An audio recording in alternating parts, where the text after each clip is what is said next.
Kamusta ka-anime? Welcome sa isa na namang episode ng The Anime PH. Sa video na ito ay pag-uusapan natin ang totoong pagkatao ng isa sa pinakamisteryosong karakter sa One Piece, ang captain ng Red Herd Pirates at isa sa apat na Emperors of the Sea.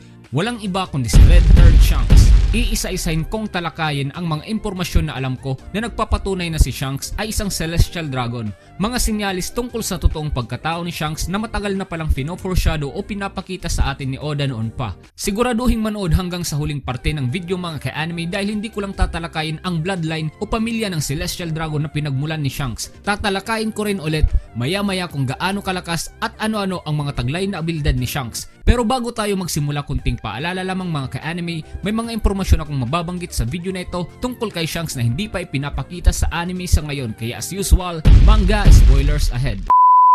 Finally, after 26 years mula nung unang ilabas ang first manga chapter ng One Piece, nireveal na sa wakas ni Oda ang totoong pagkatao o pinagmulan ni Shanks na siya ay isang Celestial Dragon. Although marami ang nagulat at hindi makapaniwala sa revelasyong ito tungkol sa totoong pagkatao ni Shanks, nabigyan naman ng revelasyong ito ang maraming katanungan tungkol kay Shanks. Kagaya na lamang kung bakit nasa marriage was si Shanks during Reverie at kung bakit alam ni Shanks ang tungkol sa totoong identity ng Devil Fruit na Gomu Gomu no Mi. To be honest, dati akala ko talaga na ang tanging rason lang kaya pinayagan si Shanks na makaharap at makausap ng Five Gorosei, ang itinuturing na pinaka-highest authority sa mundo kahit na isa siyang pirata, ay dahil sobrang lakas ni Shanks at isa siya sa 4 Emperors of the Sea na kinatatakutan at nirerespeto ng marami. Yun pala may mas malalim na rason pa at ito nga ay ang katotohanan na si Shanks ay isang Celestial Dragon. Hindi lang basta Celestial Dragon, kundi Celestial Dragon o World Nobles na nagmula sa isa sa pinaka-maimpluwensyang Celestial Dragon family. Nung maagaw ng Red Herd Pirates ang Gomu Gomu no Mi mula sa isang marine battleship na binabantay ng CP9 at ilang marine personnel, nagtaka ko kung papaanong nalaman ni Shanks ang impormasyon tungkol sa totoong identity ng Gomu Gomu no Mi. Gayong ang impormasyon tungkol sa Devil Fruit na ito ay ang isa sa pinaka-top secret na impormasyon ng world government. Nagtaka rin ako kung papaanong nalaman ng Red Herd Pirates kung kailan at saan dadaan ang barko ng marine na nagdadala nito. Subalit ngayong na-reveal na si Shanks ay isang Celestial Dragon, it makes sense mga ka-anime na alam ni Shanks ang lahat ng ito. Malaki ang posibilidad na marahil ginamit ni Shanks noon ang kanyang koneksyon o katayuan bilang isang Celestial Dragon upang makakuha ng mga mahalagang impormasyon tungkol sa Gomu Gomu no Mi o mas kilala na ngayon bilang Hito Hito no Mi, Model Nika. Nasabi ko ito na marahil ginamit ni Shanks ang kanyang katayuan bilang Celestial Dragon noon dahil during Reverie nasaksiyan natin na ginamit rin ni Shanks ang kanyang pagiging isang Celestial Dragon para makausap ang Five Gorosei upang makakuha naman this time ng impormasyon tungkol sa isang pirata. Anyway, ang tanong ngayon, sino ang mga magulang ni Shanks? Gaano ba ka-impluwensya ang Celestial Dragon family na kinabibilangan ni Shanks? Bakit kahit ang Five Gorosei na itinuturing na may pinakamataas na posisyon sa mga Celestial Dragon ay kinikilala pa rin si Shanks kahit na ito ay isa ng pirata? Sa Chapter 1086, isang bagong karakter ang ipinakilala sa atin ni Oda. Isang matandang Celestial Dragon na ang pangalan ay Saint Figarland Garling. Siya ay may title na Champion of God Valley at Supreme Commander ng God's Knights. Ang God's Knights mga ka-anime ay isang grupo ng mga malalakas na mandirigma na nag-ooperate sa Merenchua.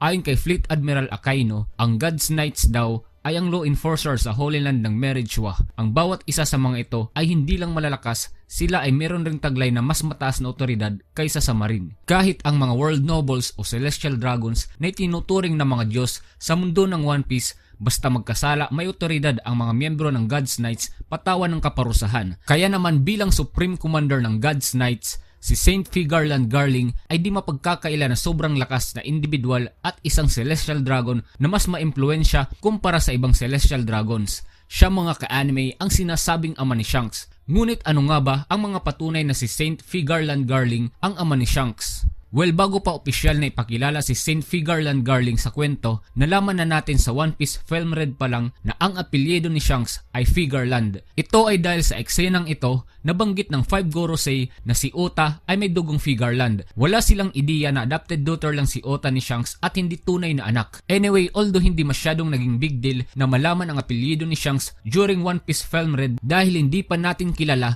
si Saint Figarland Garling sa parting ito ng istorya, naging isa pa rin pala naisipan ang pangalang Figarland dahil sa ipinakitang pagkabahala ng 5 Gorosei nung malaman nila na may dugong Figarland si Ota. Maging ako ay nagtaka rin habang pinapanood ang One Piece film read noon kung bakit ganun na lang ang naging reaksyon ng 5 Gorosei. Ngayong ipinakilala na sa atin si Saint Figarland Garling, nagkaroon na ng linaw ang lahat na kaya pala medyo nabahala at nag-alinlangan ang 5 Gorosei na ipapatay si Ota ay dahil ang Figarland bloodline na pinagmulan ni Shanks na akala nila ay taglay rin ni Ota ay isa pala sa pinakamaimpluwensya at makapangyarihang Celestial Dragon family. Anyway, isa pa sa nagpapatunay na si Shanks ay isang Celestial Dragon at si Saint Garling ang tunay na ama ni Shanks hindi lang basta kaapelyedo ay dahil nasa God Valley rin si Saint Garling nung time na natagpuan ng Roger Pirates si Shanks nung baby pa lang ito during God Valley incident. Ang impormasyon na ito mga ka-anime ay mababasa sa One Piece manga chapter 1095 to 1096. Nga pala sa chapter na ito,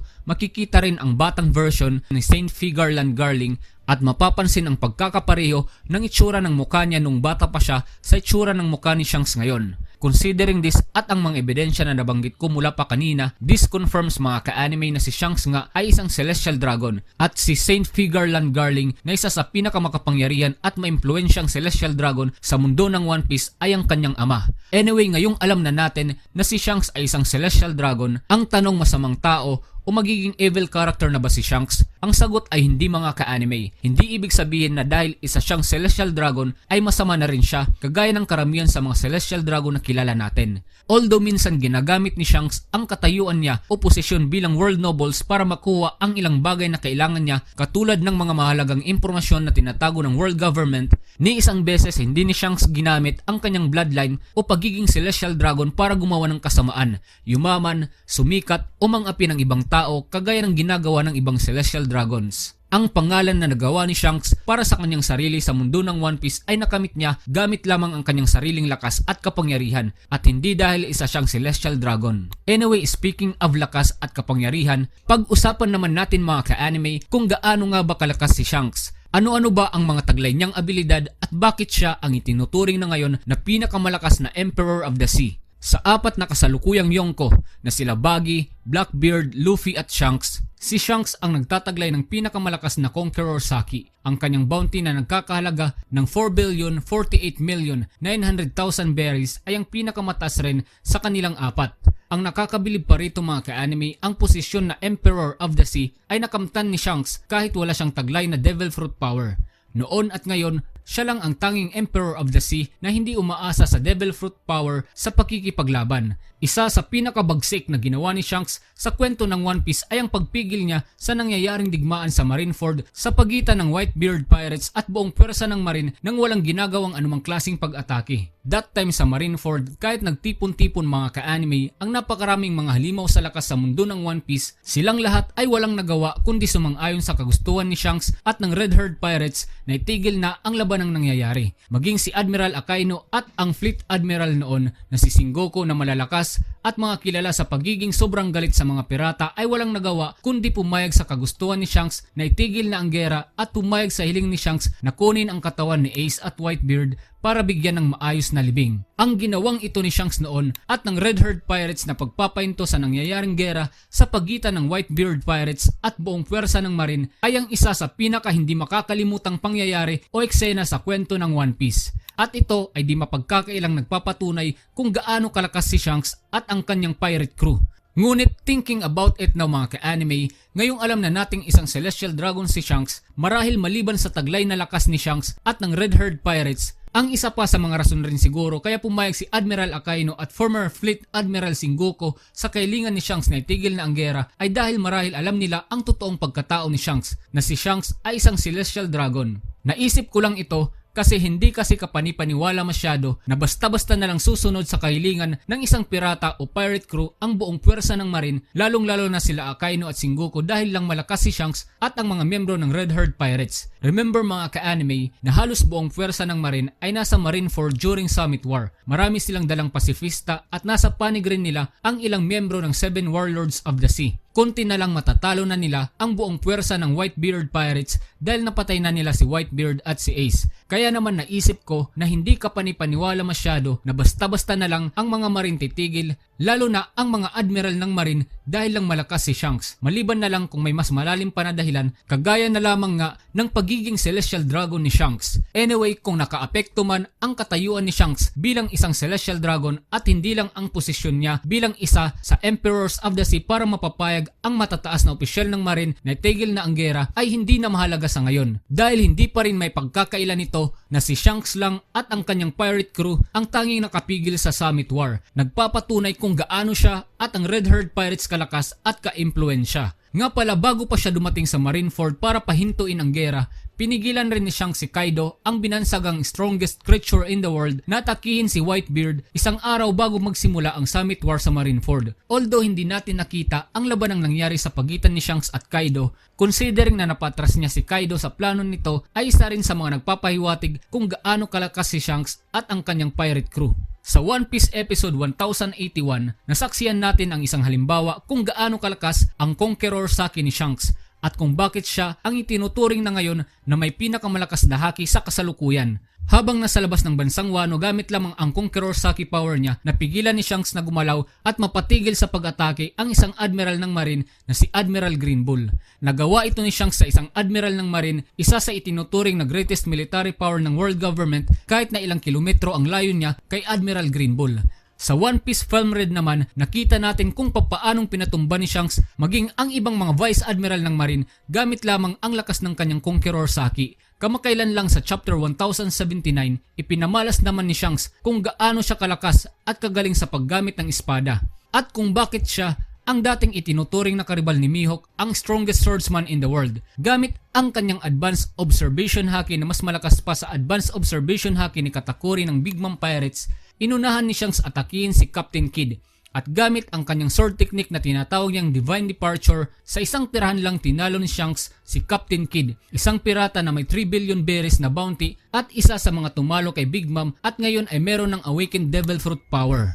Ang kapangyarihan at impluensya na taglay ni Shanks ay di basta-basta. Considering kung gaano rin kalakas ang ama niya na si Saint Figarland Garling, hindi na siguro surprising kung bakit sobrang lakas rin ni Shanks. During flashback ng God Valley incident, nung malaman ni Saint Figarland Garling na ang Rocks Pirates at Roger Pirates ay parating, hindi siya masyadong nataranta at nabahala. Kalmado niyang pinamunuan ang kanilang hukbo. Inutusan niya ang mga marine na protektahan ang mga Celestial Dragons at nagbigay siya ng order sa ibang miyembro ng God's Knights na samahan siyang atakihin ang mga pirata.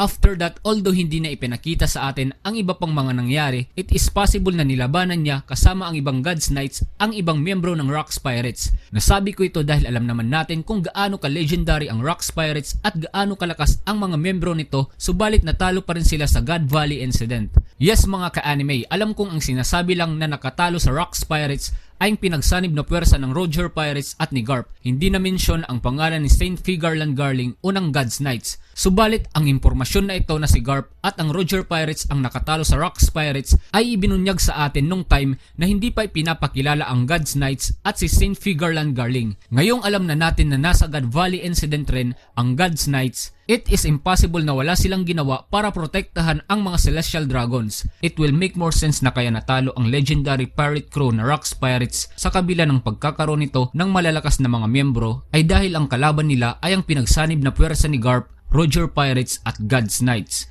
Mula simula, I have so much respect na sa galing ni Oda sa paggawa ng mga mind-blowing na twist sa kwento ng One Piece. Kaya naman hindi na ako magugulat kung i-reveal sa mga future chapter ng One Piece na ito talaga ang totoong nangyari during God Valley incident. Anyway, pagdating naman sa karakter ni Shanks, Oda made a really good job sa pagtago ng totoong pagkatao ni Shanks. Sinigurado niya na ang mga Celestial Dragons ay ang isa sa pinakakinasusuklaman ng mga karakter sa One Piece. Kaya naman konti lang ang nag-akala na si Shanks na isa sa pinakapaborito at hinahangaan na karakter sa One Piece ay isa ring Celestial Dragon.